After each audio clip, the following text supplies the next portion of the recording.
abonne-toi. Ça vous fait les gens, c'est Manuisine. Alors aujourd'hui, on va parler d'un autre MMORPG, on va parler de Black Desert Online. Ah oui, mais Black Desert Online, le survivant. Alors pourquoi je dis ça? Alors Black Desert, c'est quoi? C'est un jeu qui est sorti en 2015 en Europe. Voilà, c'est un jeu qui est sorti sur PC. Voilà, qui a d'abord été commercialisé à partir de 29,99€ si je me souviens bien. Et du coup, pourquoi tu devrais jouer à Black Desert Online en 2023? Alors tout d'abord, c'est un jeu, un MMORPG, voilà tout simplement, et il est très peu cher. Donc il est quasiment free to play à certains moments. Tu peux l'avoir gratuitement pour certaines campagnes de connexion. Parfois on te demande d'atteindre un objectif et si tu atteins cet objectif tu l'as gratuitement, ou certaines offres promotionnelles où le jeu est quasiment offert, hein. Parfois il descend la barre des 10€, même tu le retrouves à 4-5€, voilà. Et parmi les jeux qu'on a maintenant, franchement vaut mieux avoir un jeu, un MMORPG à abonnement par mois ou un MMO buy to play. Voilà, franchement, vu ce que le marché nous propose, c'est le mieux. C'est mieux. Ensuite, c'est un open world. Alors, Black Desert, c'est un jeu sans chargement. Voilà. Black Desert est un jeu sans chargement, c'est-à-dire vraiment, à part quand tu te téléportes, il n'y a vraiment aucun chargement sur toute la map. Tu peux faire toute la map, hormis les instances, bref, ça c'est autre chose, mais tu peux faire toute la map sans chargement. Voilà, ça c'est, je crois, un des jeux, un des rares jeux où il n'y a pas de chargement. Et celui qui le suit derrière, je crois que c'est World of Warcraft, si je ne dis pas de bêtises. Voilà. Ensuite, c'est un jeu relativement beau.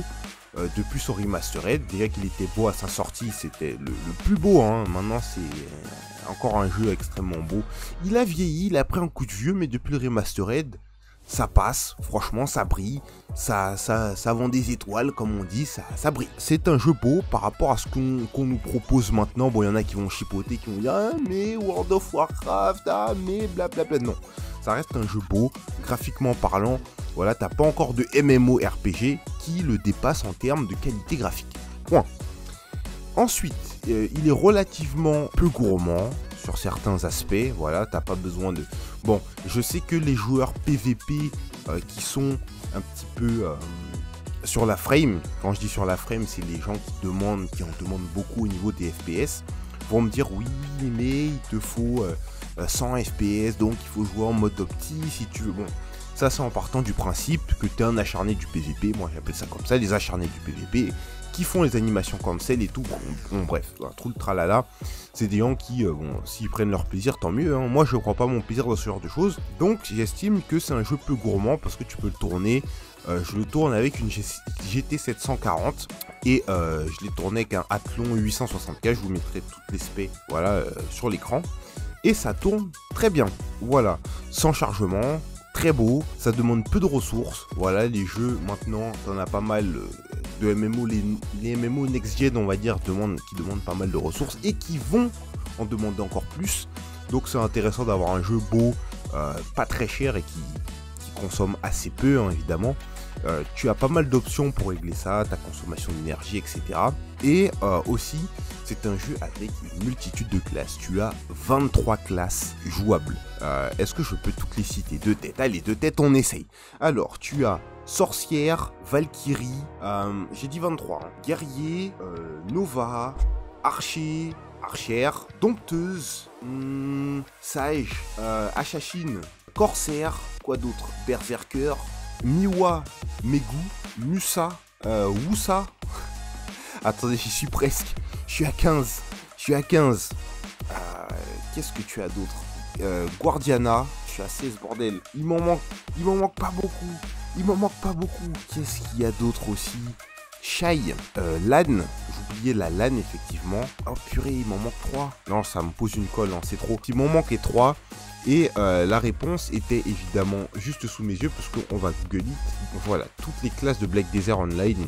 Alors, guerrier, rôdeuse, sorcière, berserker, dompteuse, je l'ai dit. Musa, Miwa, j'ai tout dit à part ça. Kunoichi, j'ai oublié effectivement la Kunoichi. Ninja, je l'ai complètement forget. Magicien, magicienne, je sais plus. Mystique, j'ai oublié Mystique.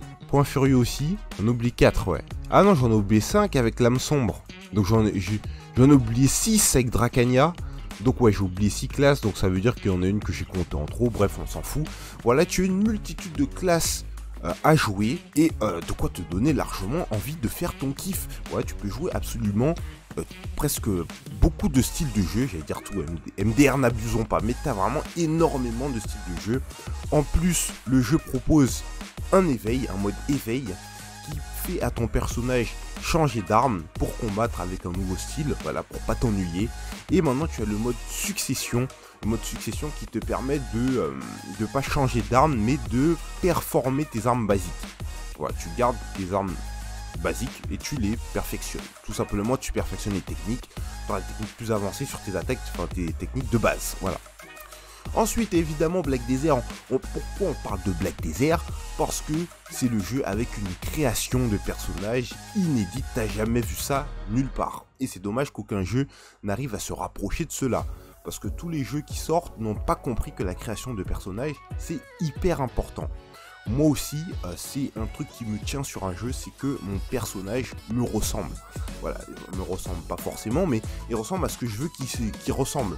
Voilà. Si je veux qu'il ressemble à ça, parce que je veux qu'il ressemble à ça, pour y jouer, pour le regarder, pour me mettre bien, parce que j'aime mon perso, bah c'est important. C'est important. Ça fait chelou dit comme ça, parce que quand vous allez voir mes personnages, bon. Mais voilà, je trouve ça, ce côté assez important, et c'est un côté qui se perd dans les MMO, surtout, même pas que dans les MMO, hein, quand tu vois New World. Alors on va prendre l'exemple un MMO et un non MMO. Quand tu vois New World, la création de personnages dégueulasse, voilà, et quand tu vois par exemple Cyberpunk, la création de personnages aussi dégueulasse. Là, c'est des jeux, on s'attarde sur des trucs inutiles, je sais pas moi, mettre... Ah non, je vais pas dire des trucs parce que j'ai pas envie d'avoir de problème avec... bon, mais bref, c'est des jeux sur quoi on s'attarde sur du superflu, mais tout ce qui est personnalisation, surtout sur les MMO qui devrait y avoir une personnalisation vraiment poussée, ça se perd, voilà. On a d'un autre côté Final Fantasy XIV qui fait plus d'efforts, hein. Franchement, je suis retourné sur le jeu et la création de personnages est un peu plus avancée qu'avant. Je suis assez content. Mais bon, bref, c'était une petite pub pour FF14. Et donc, voilà, c'était tout pour cette vidéo. De quoi jouer à Black Desert en 2023. J'espère que ça vous aura plu. N'hésitez pas à vous abonner et à passer sur mon live tous les jours à 22h30. Je commence par du League of Legends et je finis par du Black Desert. Salut, ciao, à la prochaine.